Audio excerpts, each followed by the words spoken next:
So, hello everybody.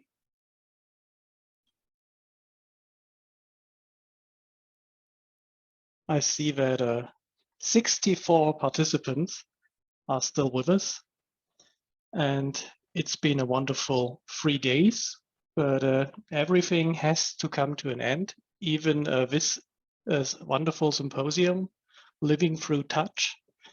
And of course, in this last hour, we do not want to look only in the background to look what has been done in the project so far. We want to look into the future. I have a few questions for you, which I want to freely discuss. And probably the most interesting one would be if we had another 3 years of time, what would a future hippie look like? What did we sort of miss in the project? I do not exactly think about things like integrating a braille device or something, and not just integration, like more things which we really missed, like use cases where you say this should be really integrated, like maybe a set of icons. I want to go to a hot dog stand and just buy a sausage, and I want this like as a one touch thing. Go there and do that. So really think from the use cases. Don't think so much from the technology. We have the guys for the technology. So this is really an open discussion, so you can unmute your microphones and come up with suggestions. By the way, what I also thought, I will probably take notes now, and I will discuss this in the project, but we may follow this up with a little survey among the participants, because I don't think we can go so much in detail in this 1 hour.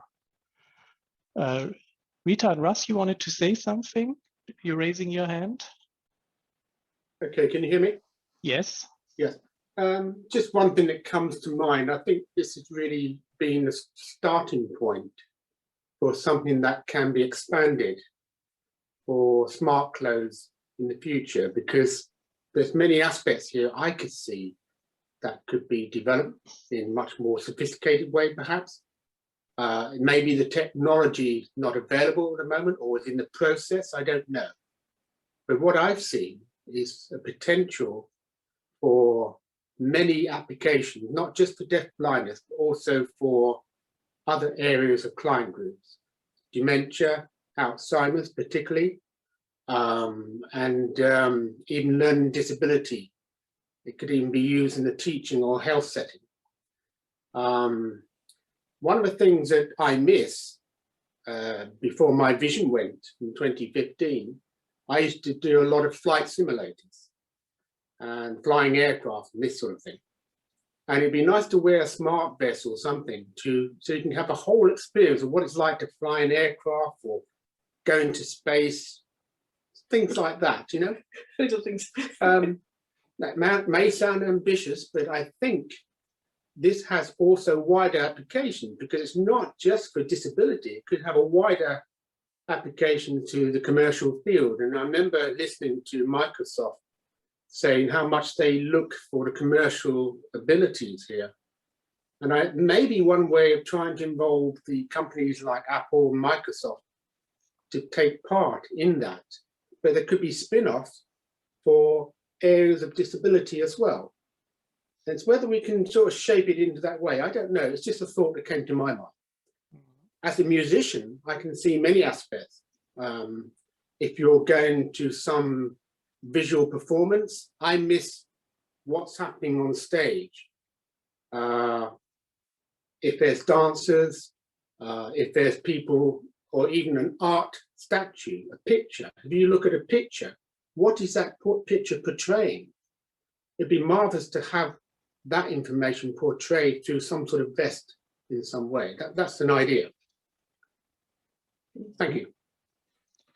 Yeah, this is something we thought about, and I think something which is in reach. I think Raymond, Ray, you could probably agree with me on that. I mean, you could do something like take a photograph and use machine learning to identify the elements on that photograph.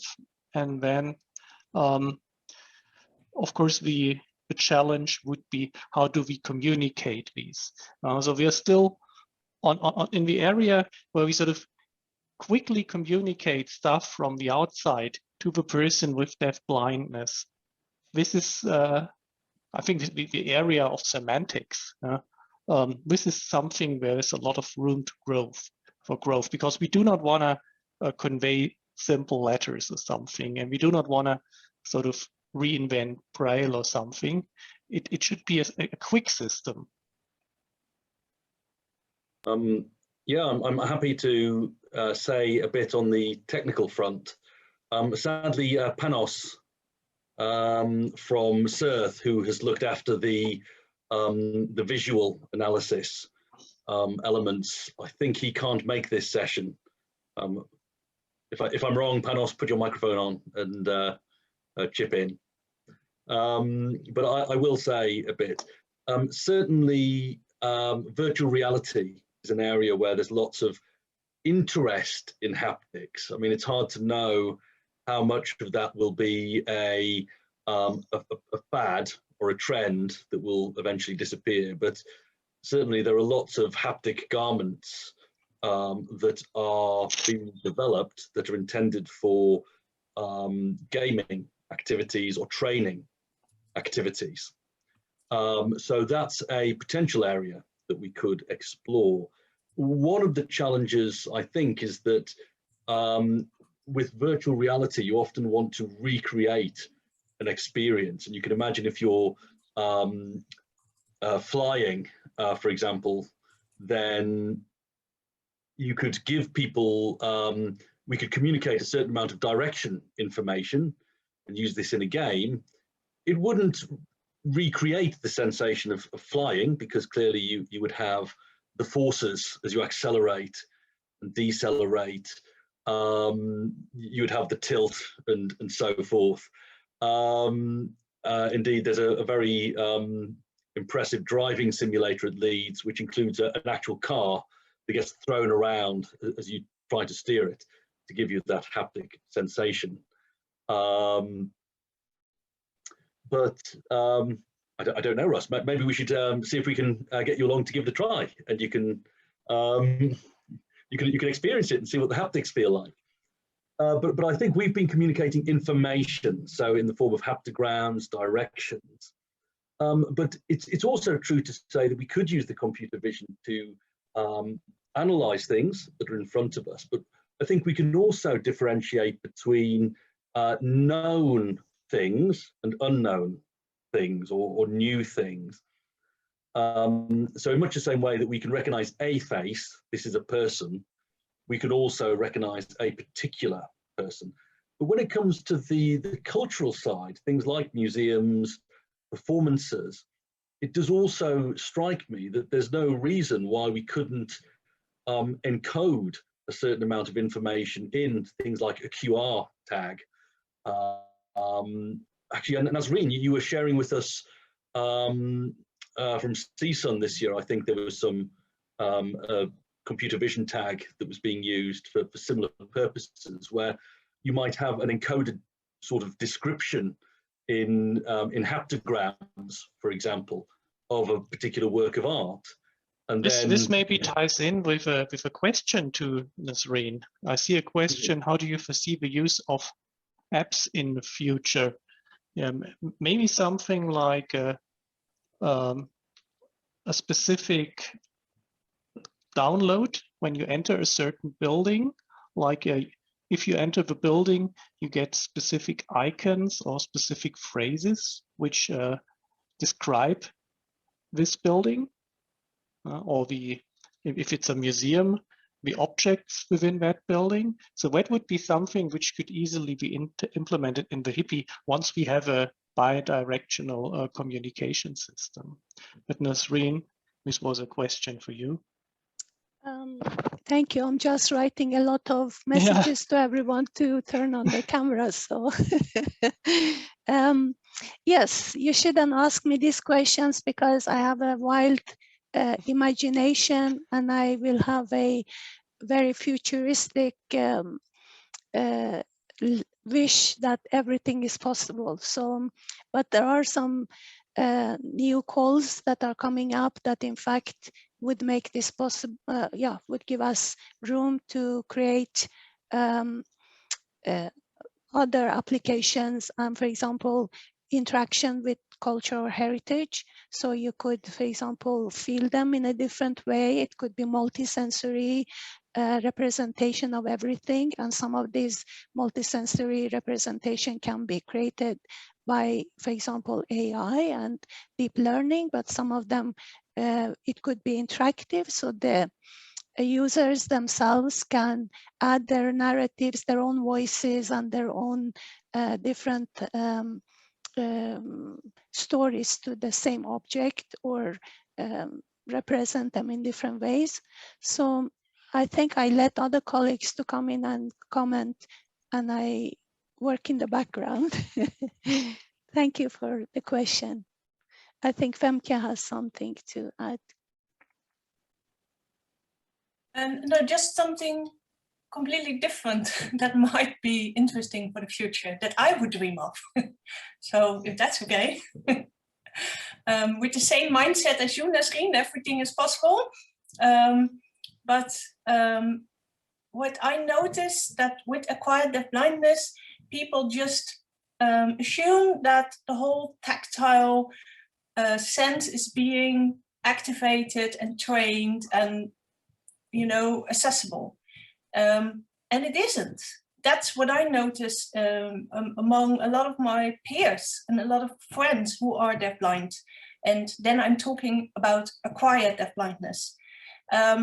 And now we talked so much, and I'm really inspired by the last few days. And we talked so much about haptic and in the tactile sense, but there is also the proprioceptive sense.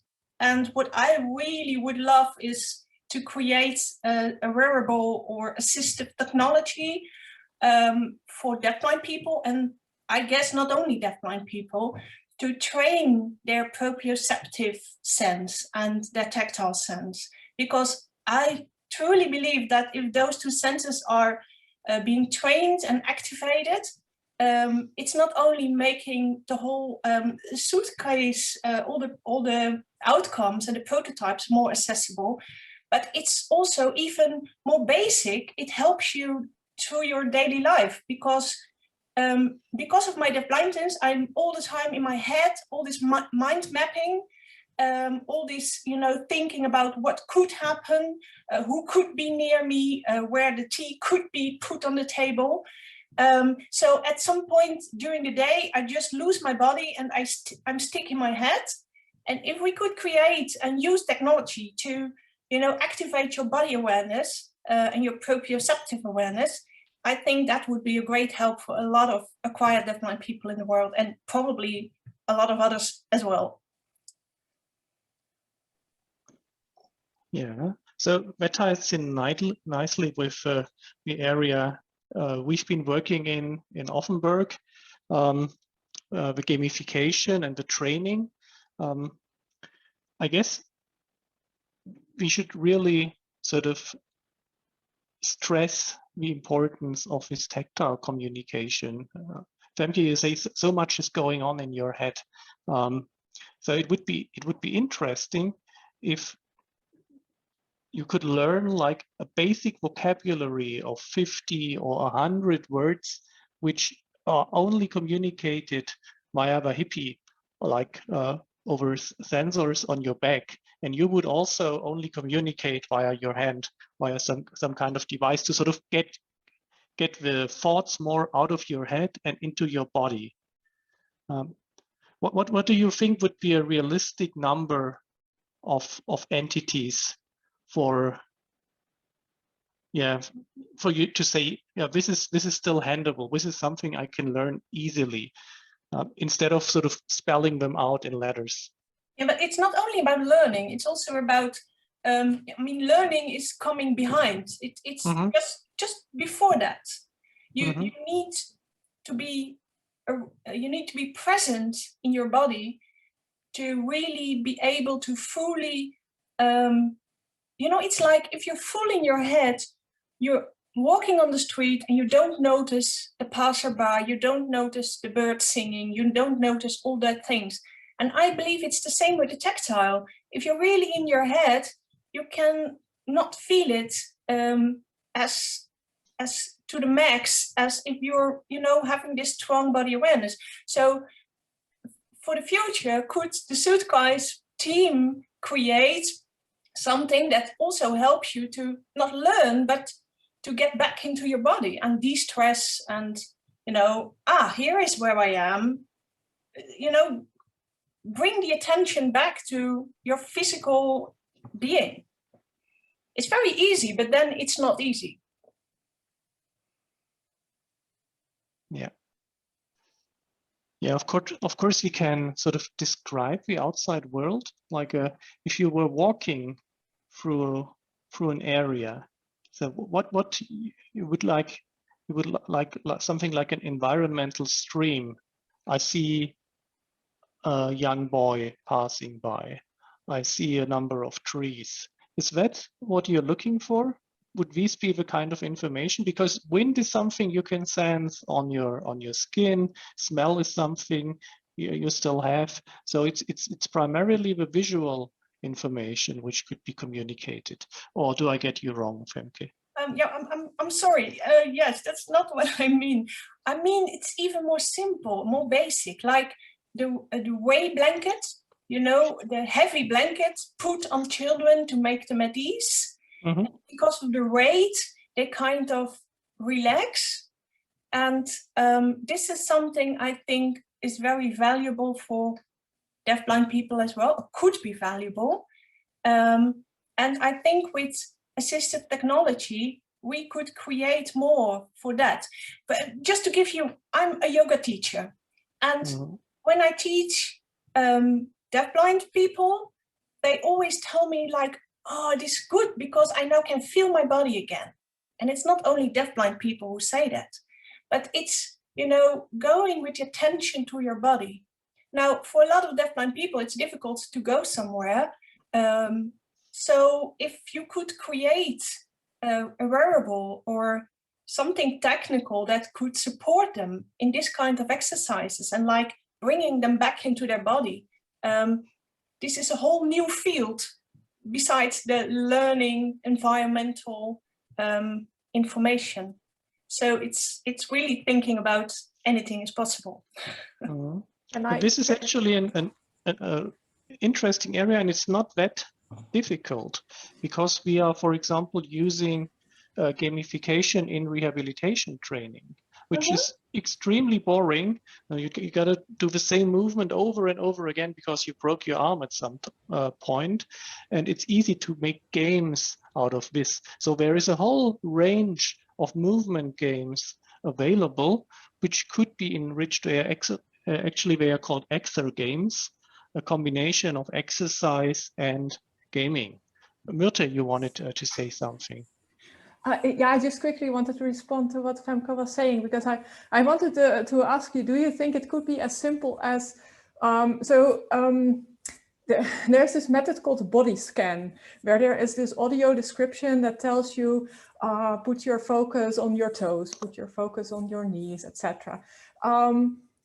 Could it be as simple that something that is already helpful is where you would have, let's say, a vibration that can appear at different body sites to sort of make you aware of this body part, to do sort of a similar thing as a body scan? Is this something, because that would be very, very simple to do. And do you think something like that would be useful? Femke. Well, it's a question for me.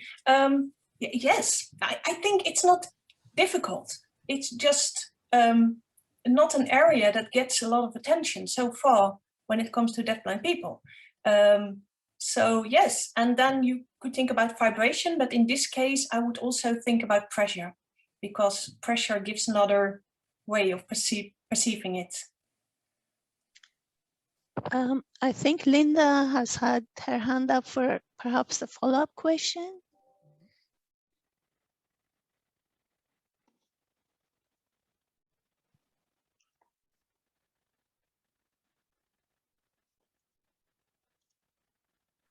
Yes, Linda here. I would like to comment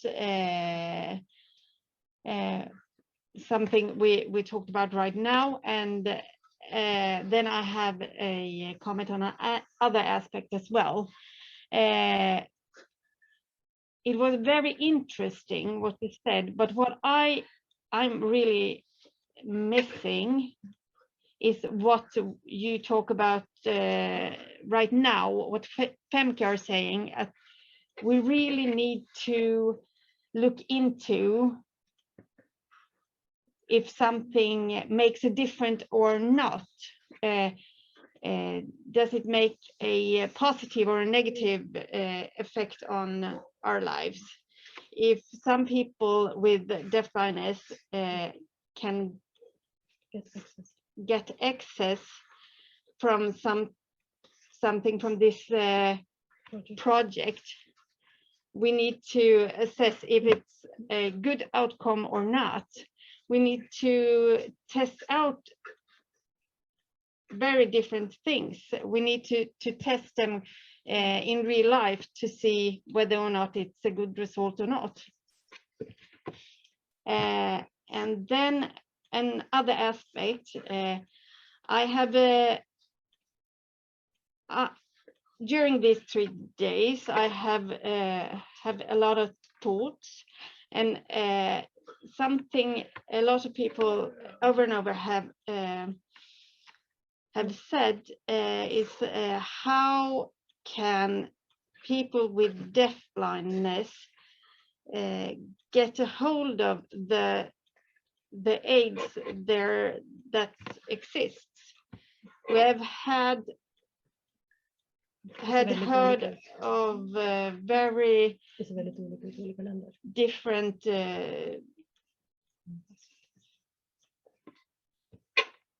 we have heard that in different countries it works in very different ways, but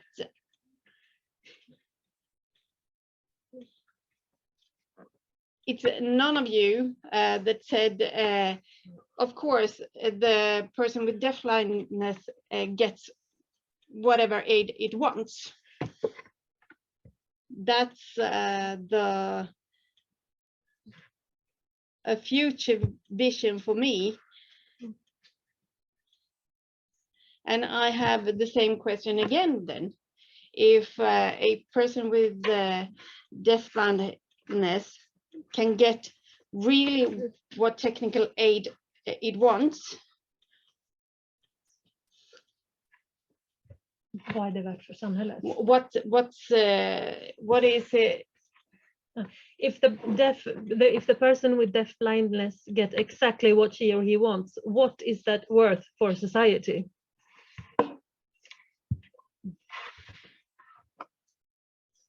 Yes, for me, Linda, I've always said that if person with deafblindness can get whatever we really need, then I think it will be a very good outcome. And I think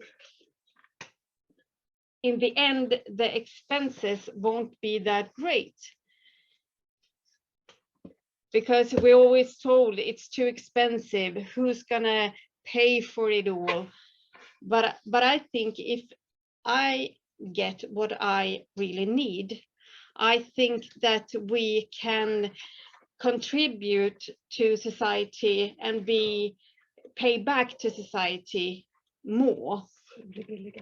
So in the long run, it will be more It will beneficiary for the society if we get the aids that we need. But again, we don't know, we can't prove that that is the case if we can't research it and test it in any way in real life. So yes, thank you.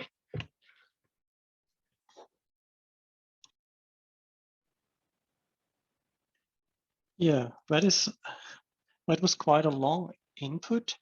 I guess testing is of course very relevant. As soon as we have something to test, I guess it would be easier to get something on the ground, which is about body positivity, which helps you to exercise. So I guess if we agree on that follow-up survey, which came into my mind, that would be something we can just ask on a scale, like how much would you like a hippie supporting you with sports exercises? How much would you like a hippie telling you what you see in your environment? And then we can take the averages and see where, in which direction we could go. Because I see that although the hippie is modular, it would be difficult to sort of go in both directions, because one direction is having a better understanding of the environment and everything outside of your body, whereas the other thing is increasing your body awareness and improving what you already have. So maybe the second element is easier because you always have your body with you, and you can always interact with your body, whereas not every deafblind person wants to take long walks and be informed about what kind of trees are there. But this is really something I can only ramble about. We need to find that out with the users. Sarah, you have your hand up, and Rita and Russ also. Just very briefly, really. Obviously, there are lots of aspects to this, but on the agenda in the future, in coming years for the EU, it was mentioned, there is a new disability strategy, and included, this is for the next 10 years, and included in that strategy is a review of social services arrangements. Now, that won't be binding on countries, but it will take the form of good advice. So I think the people with deafblindness and their allies should be seeking to let people know about what technology they need and try to have some input into that process, either nationally or through their organizations such as the EDBU. Just a thought from the end user point of view. Thanks, Sarah. Rita and Russ. Yeah, just a pause for thought, what Benke was saying, and also Linda. One of the things I also miss as a deafblind is memories of photographs. Now, it may seem very simple, but I can't see my parents in their pictures. I can't see the pets I used to have unless I have those objects to represent those particular people or pets or whatever. You have that emptiness there, and I think that goes for many deafblind people. When your vision is changing, you're losing something, and you want to retain that memory. Now, this may have applications for when you go to museums or exhibitions. I'm sure there must be some way of, if you're taking a picture through a camera, it can recreate a sort of tactile map or something of a particular object you're looking at. And there's many applications, like even like being aware of where things are in your own home. When you can't see something, you need to be aware of your own restrictions, and the acceptance of what's happening to these changes is always very difficult. And time and time again, I hear this with many other acquired deafblind people, that they find it so difficult to accept the changes, what's happening. They can't go outside, and particularly in the coronavirus situation, they don't know. Blind people have said this as well. Blind people said, I just don't know how far away I should be to keep social distance. So there could be some application, some sort of vibrational feedback, some other aspect that could also be incorporated to the technology we've now sort of started to develop. So these are just a couple of thoughts. And also from a musical aspect, when you're trying to feel music, how do you feel those different tones and vibrations in the music if you can't hear that music through hearing aid devices? People are very sensitive to their bodies, and even if they're not using hearing aid devices, their body can sense the different tones as well. Yeah, I think this even moves a little bit away from the idea of a garment. At one of the last High conferences, I saw a video, Ray, you probably know it. It's from the MIT Media Lab, where they have an interactive table which sort of gives you the contours of things. Like I could take a depth camera and take the contour of your face and then map it onto that table. The only question is if this is sort of a comparable experience. So even if I had a photo taken from your pet dog like 20 years ago, and I would then create a 3-dimensional representation and you could touch it, would that be beneficial? But that is something which, yeah, we don't know yet.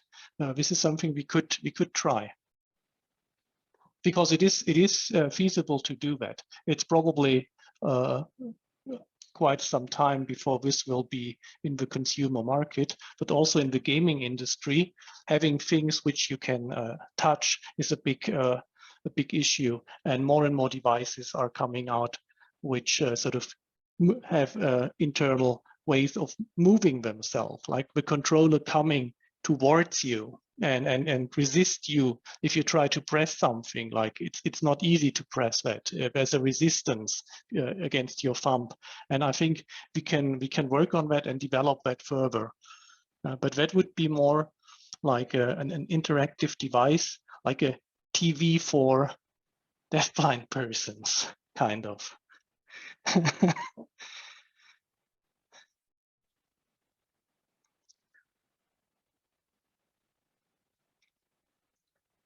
Yeah. What else? Jack, wanted to ask something. You had your hand up in camera. Just a moment. Yeah, thanks. I'm not able to raise my hand in software. I don't know why. Just a small technical comment and maybe a recommendation on Suitcase going forward. And it's a follow-up on the very important comment that Linda made on the ability for user to assess back the technology in real life when using it. And one aspect that's worth investigating is to study, if you allow me to say, human modeling or dynamics, okay, and customizing this HIBI for this human use, mathematically speaking, okay. People have been very fascinated by AI and data or model-free approaches, but we are missing very good opportunity on fusing a lot of things we know about a human dynamics, how a human moves, how a human react to sound, to heat, to etc. So if using those models in our methods, I think would give us opportunity to make a system that would evolve with the person. Okay, eventually creating a language, a custom, let's say a custom haptic language for that person. This is point number one. Number two is the feedback or assessment, which can be done in one of two ways: on a person directly assessing his experience, okay, let's say rating the feedback, okay, was my guidance good at this time? the hippie is asking the person, okay, and maybe he can rate it from good, bad, average. Another also very nice integration would be the auto measurement of human vital measurements, okay, like integrating those hippies with stress measurements, with heart rate measurements, with skin temperature measurements, and kind of build a more understanding of how this person specifically behave in with a certain haptic feedback he received. We can, for example, have a measurement of panic. Okay, does the person felt lost at some point while using this technology? So these things worth also looking at beside the AI aspect of the problem. Mm-hmm. Thank you. Thank you. That is very, very helpful. Interacting or using the interaction with the system to improve it. Maybe even using emotion recognition to automate this interaction. The hippie doesn't need to ask if the guidance was good if the person is in terror and is feeling completely lost. Maybe it could only ask, are you feeling in lost because of my bad guidance, or is there something else which was happening? But of course, this information we could easily detect, like on a galvanic skin response sensor, a sensor attached to the skin. We know the level of stress of a person, and this we could extract automatically and see if a person is navigating in comfort or if he or she is in distress. But Mauricio, you wanted to say something for quite some time. Sorry.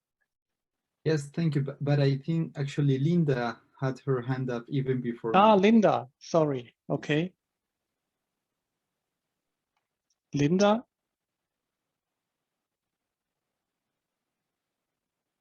No, I didn't want to say anything. Sorry. Okay. So Mauricio, it's your turn. Okay, thank you. Yes, I was just thinking about what Ross was sharing with us about this absence and memories. And yes, it's true that even if technology somehow with 3D printing and lots of other technologies that I definitely not, I'm not the best person to talk about this, but they can represent things. What we do have the experience after more than 20 years doing tactile illustrated books is that to represent something and to really communicate its meaning and its and what it represents, there's a big gap. So when we look at tactile books before, they were just like thermoformed figures or just using the braille points in paper, drawing like the silhouette of images, and clearly that's not good enough to transmit and represent something from the real world. So you have to think of the quality of the haptic or the tactile experience to transmit and communicate things. For example, the properties of different materials. When you are reading the book and the wolf appears, if the wolf appears in a really soft material, is quite a nice wolf, but if it appears with a rough skin, it's definitely another character. So it's it would be, I agree with Ross that it would be amazing to find ways to represent this richness of the haptic experience in the real world. And there are various of difficulties, but just to mention some, we have some things that we cannot experience by direct touch. And then how can we represent them by touch? For example, fire. How do you explain a child that he's not supposed to touch fire, and how do you represent this in an haptic way? Or things in another scale to represent the world, the galaxy, even a city. And just to finish, also the a part of the richness of these materials is also that, for example, we've been doing all of this, but we have to do it one by one. We do tactile books are made one by one, and it's a lot of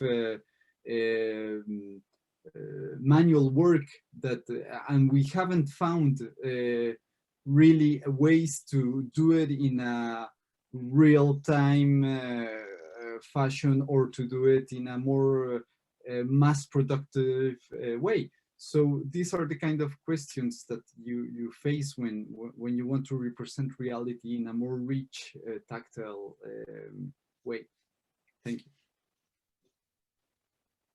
Yeah, thanks, Mauricio. I can just begin to understand how difficult it must be to create a book which really conveys a simple sentence like "the wolf lies close to the fire" is very, very difficult to convey, probably. Because you can make it hot in the book. I mean, we looked at thermal interaction. It was an excellent scientific work by Astrid and Myrte. But we also said that thermal interaction is very difficult, because if you have heat, you can't get it away quickly.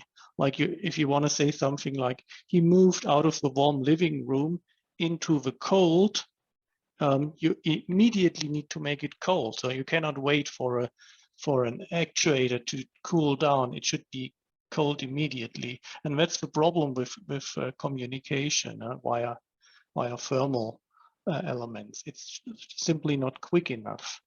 And yeah, I think this will often be the problem. Making the communication quick enough, so that if you go through a street and you see lots of things, but you do not sort of have to take 10 minutes to walk 50 meters, because there's so much information which you have to process, finding out the important stuff and then selecting it automatically. Must be the same in your books, Mauricio, where you also think, okay, what is really important for the story and what can be left out? All right, do we have other contributions or questions?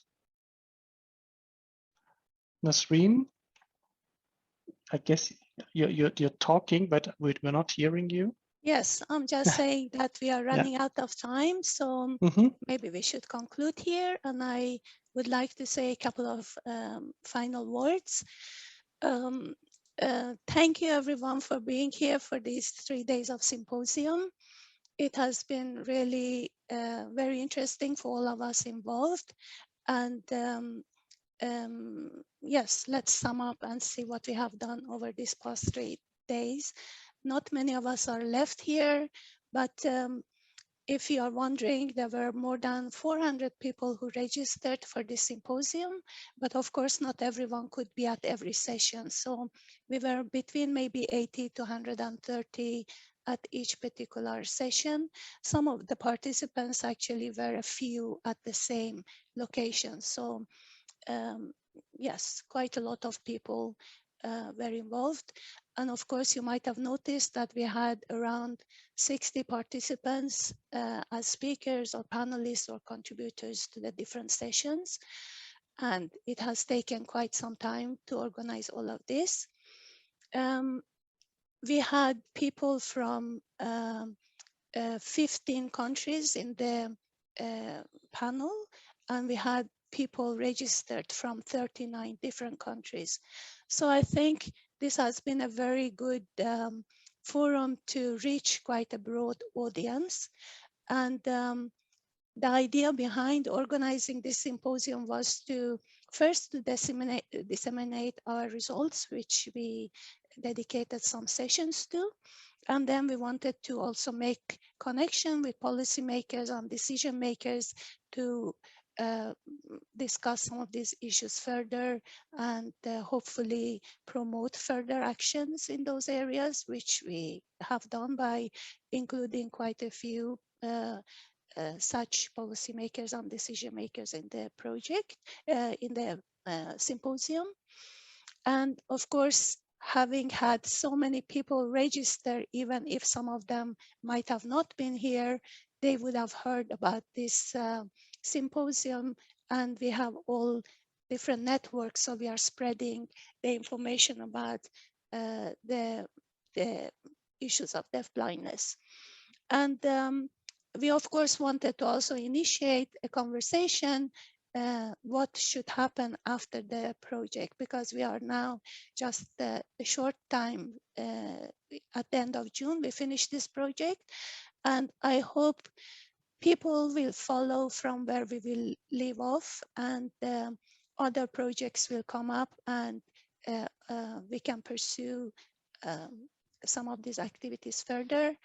I think we have had a very interesting and nice and collaborative consortium. I'm really happy that I got the chance to collaborate with all of you and all of our colleagues, and I encourage you and hope that if anyone here is interested, you can also look at the possibilities and calls, and especially now we are going to Horizon Europe, and please have a look, and there are quite a few calls that might be adaptable to things that can promote further activities. And I hope we can find a way of following up on this project Suitcase.